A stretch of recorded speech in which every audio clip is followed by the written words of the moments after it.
tajaajilan barakat guyyaa kaleessaa akka du'u yookiis immoo guyyaa irrattis murtee hamaaf akka qophaa'ee jiru kan toora sooshaal miidiyaa Facebook irratti maxxansaa ture.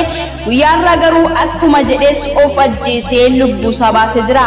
Egaa tajaajilaan kun yeroodhaa gara yerootti maxxansawwan maxxansuudhaan sanatti dabalatees dursee piroofaayilii isaa yookiis kan Facebook kan gurraacheffate ofiifis dursee kan gadde yoo ta'u guyyaa irraa garuu lubbuu isaarratti tarkaanfii fudhatees of ajjeesee jira. Hangammaatti maaliif akka of ajjeese beekamuu baatus namoonni karaa garaagaraatiin keessaan dubbadu jechuun bilbilaan itti taasanis inni dhaga'uu baachuu yookiis immoo dhaga'uu diduurra darbee lubbuu isaa garuu guyyaa har'aa balleessee addunyaarraas godaanee jira. Egaa waldaan kiristaanaa tajaajiltoonni ishee gaafa akkas of gootu maal keessa jirti, eessa jirti yookiis immoo hirribarra moo hojii irra jirti jedhamee hubatamuu qaba.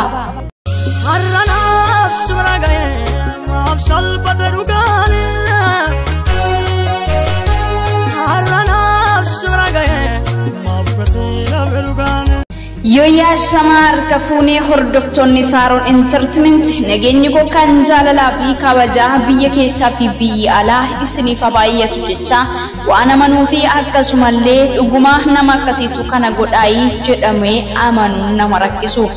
Egaa tajaajilaan kun Barakat jedhama. Sanuu sagalee Waaqayyoo tajaajila. Aleessa toora sooshaal miidiyaa keessaa Facebook irratti nagaa dhaammatee jira.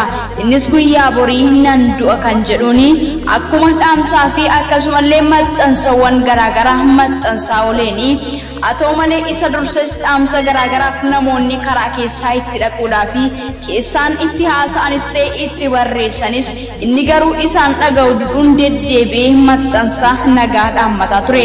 Guyyaa kaleessaa garuu akkuma nagaa dhaammateenis waan jedhee fi waan karoorsetti itti fufuus akkuma deemetti akkuma nagaa dhaammatee bor garuu nan du'a jechuun dhaamsa dhaammatee kan ture. Akkasuma gara galgalaas piroofaayilii isaa lachuu kan gurraachessee fi dursee kan ofiif gaddee dhumarra garuu guyyaa har'aa lubbuu isaa baasee jira.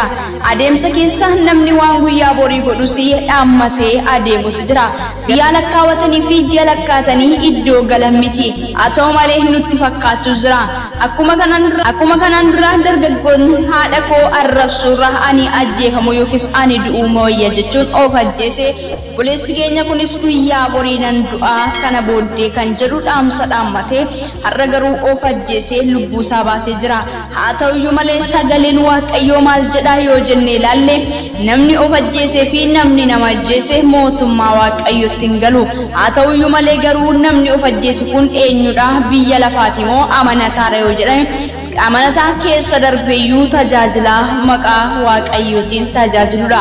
Guyyaarraa garuu lubbuu isaarratti firdiif ariifatee akkasumallee lubbuu isaas of balleessi jira. Egaa namoonni karaa garaagaraatiin komeewwan kan dhiyeessan namni maaliif qaqqabuu dhiise yookiis immoo namni maaliif isaaf dirmachuu dhiise kanneen jiranis jiru. Egaa namni keenya akkuma isin beektanii gaafa namni iddoon taanetti qubee fi gaafa namni addunyaarraa deeme qofa namaaf dirmata. Haa ta'u malee obboleessa kanaaf garuu namoonni tokko tokko keessaan yoo haasamne yookiis immoo si gargaaruu dandeenya jedhanii keessaan bilbilaanis ta'e kallattii garaagaraatiin qunnamuu yaalanis inni garuu dhaga'uu diduurraa kan ka'e akkasumallee isaanii fudhachuurraa dhiisee maxxansa akkuma tuffetti raawwatee guyyaarraa garuu lubbuu isaarrattis immoo badii raawwatee jira.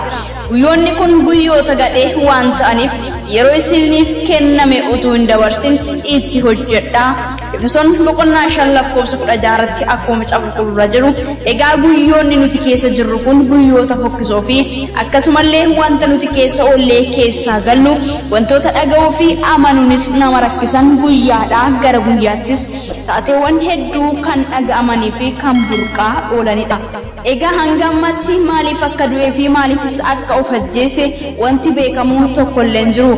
Haa ta'uyyuu malee garuu dursee akka of ajjeesu akkasumallee of ajjeesa osoo hin taane guyyaa borii nan du'a yookiis immoo kana booddee baay'ee jechuudhaan yookiis nagaatti jechootiin dhaammataa kan ture.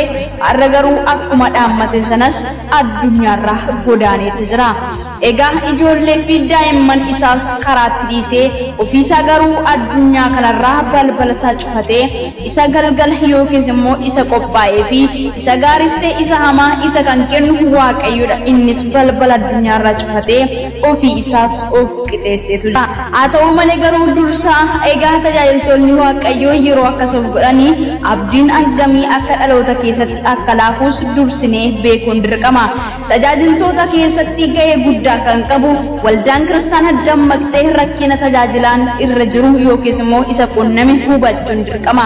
Nama kana gaafa uffannaa fi qaama isaa ilaaltu waan yookiis itti tolee itti gammadees jiraatu fakkaachuu danda'a. Haa ta'u malee garuu waan isa qunnamee fi waan isa irratti raawwate akkasumallee innis immoo irra ofirratti raawwate waan gurra namaatti hin tolledha. Biyyi lafaa fi Oromoonni yoo fakkeenya godhatanii gara mana Waaqayyootti kan baqatu yoo ta'e malee yoo fakkeenya dhiisanii isa ilaalanii mana Waaqayyoo keessaa gadi baqatu ta'e garuu bor kufaatiin guddaan waldaa kiristaanaa qunnama. Egaa obboleessi keenya Barakat tajaajilaan Waaqayyoo lubbuu isaa irratti murtoo fudhatee yookiis immoo of ajjeeseetu jira. Egaa isaa fi maatii fi hiriyoota isaa guutummaaf jajjabina guddaa akkuma kana garuu gaafa rakkoo tokko namni tokko karaa kamiinuu ta'e keessaanis ta'e alaanis sooshaal miidiyaa irratti ibsatu keessaan gargaaruu fi dammaqnee dursinee isa hubachuu rakkoo isaa sanaafis qaqqabu maaltu akkas godhee fi akkasumallee maaltu akkas qunname sana dursinee beekuu fi maaliif akka innis kana jedhe dursinee yoo qaqqabne lubbuu baraaruu dandeenya. Wanti meeshaa guddaan addunyaa kanarraa hin bitamne qarshiidhaan tasuma raawwatee jiru. Haa ta'u malee garuu wanti qarshiidhaan hin bitamne tokkochi jira. Innis wanti ati qarshiidhaan bituu hin dandeenye lubbuu namaa tokko erga darbee miliyoonota hedduu osoo walitti buusteyyuu deebisuun tasumaan danda'amu. Takkaa uumamtii takkaas addunyaarraa deemti waan ta'eef hireen ishee takkaa kennamaa fi takkaas qadaadama. Kanaaf dursinee yoo qaqqabneef garuu lubbuu isaa badisa hamaarraa isa baraaruu akkasumallee akka hamaattis darbee akka hin kufne akkasumas gufuus waldaa kiristaanas ta'e warra biyya lafaa akka hin taaneef dursinee oolchuu qabna. Egaa obboleessa keenya Barakat Waaqayyo isatti araaramu akkasumallee lubbuu isaafis boqonnaa gaarii haa kennu jecha maatiif immoo firoota isaaf jajjabina guddaa waldaan kiristaanaa immoo dammaqxee tajaajilaa fi amantoonni ishee maal keessa akka jiru maaltu akka isaan qunnamee fi rakkina ijoollee ishee dursitee hubachuun kun dammaqina guddaadha. Namoonni yeroodhaa gara yerootti ergaawwan garaagaraa kaa'uudhaan kanneen of ajjeesanis ta'e nama ajjeesan akkasumallee tarkaanfii hamaas kan fudhatanis ta'e jireenya isaa irrattis kan fudhatan kan dhaammatan yeroodhaa gara yerootti fokkisaatu adeemaa jira.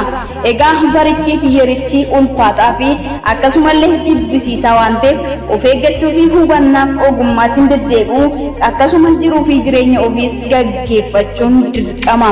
Yoo sanan taane garuu iddootti kufnuu fi akkasumallee iddoo kamittis akka dhaloota kufnu waan salphaatti beekamudha. Angammatti kan isin wajjin ture ana Saaroon Entertainmentirraa like, subscribe, share gochuu hin dagatina. Akkasumallee yaadaa fi komee qabdanis dhiyeeffachuu ni dandeessu.